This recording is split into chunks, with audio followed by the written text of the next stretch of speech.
ഞാനൊരു സൂത്രം കാണിച്ചു തരാൻ പോവാണേ. നമ്മളിതുപോലൊരു കുപ്പി എടുക്കുക. അതായത് ഗ്ലാസിൻ്റേതായിരിക്കണം, പ്ലാസ്റ്റിക് പാടില്ല.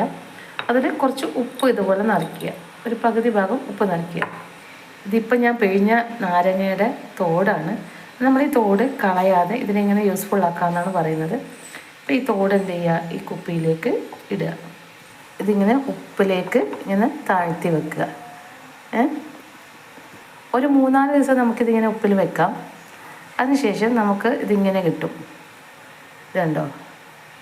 ഇതിൻ്റെ പ്രത്യേകത എന്താണെന്ന് വെച്ച് കഴിഞ്ഞാൽ ഇതിൽ നന്നായിട്ട് ഉപ്പ് പിടിച്ചിട്ടുണ്ടാവും.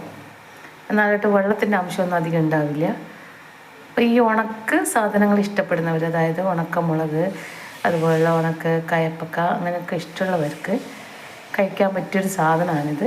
ഇത് നമുക്ക് എന്ത് ചെയ്യാൻ പറ്റും, ഇനി സുഖമായിട്ട്, അതായത് എടുത്ത് ജസ്റ്റ് ഒന്ന് മുട്ടുക ഇതിലുള്ള ഉപ്പൊക്കെ.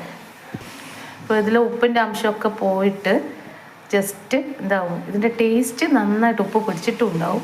എന്നാലും ഉപ്പ് തീരെ നമുക്ക് എന്ത് ചെയ്യാൻ പറ്റും, കല്ലുപ്പന്നെ എടുക്കണം. കാരണം ഇത് കുടഞ്ഞ് ഇതിലുള്ള ഉപ്പിൻ്റെ അംശമൊക്കെ നമ്മൾ പോക്കണം.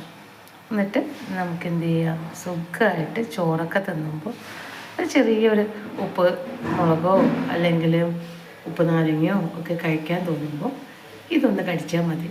അടിപൊളി ടേസ്റ്റാണ് കേട്ടോ.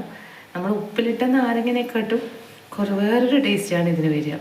ഉപ്പിലിട്ട നാരങ്ങ ഇടുമ്പോൾ അതിന് ആ നാരങ്ങേൻ്റെ ആ ഒരു അല്ലിയും ഒക്കെ കൂടിയിട്ട് ഉപ്പ് പിടിച്ചിട്ടുള്ള ഒരു ടേസ്റ്റ് അല്ലേ. പക്ഷേ ഇതിന് വേറൊരു ടേസ്റ്റാണ് ഉണ്ടാവുക.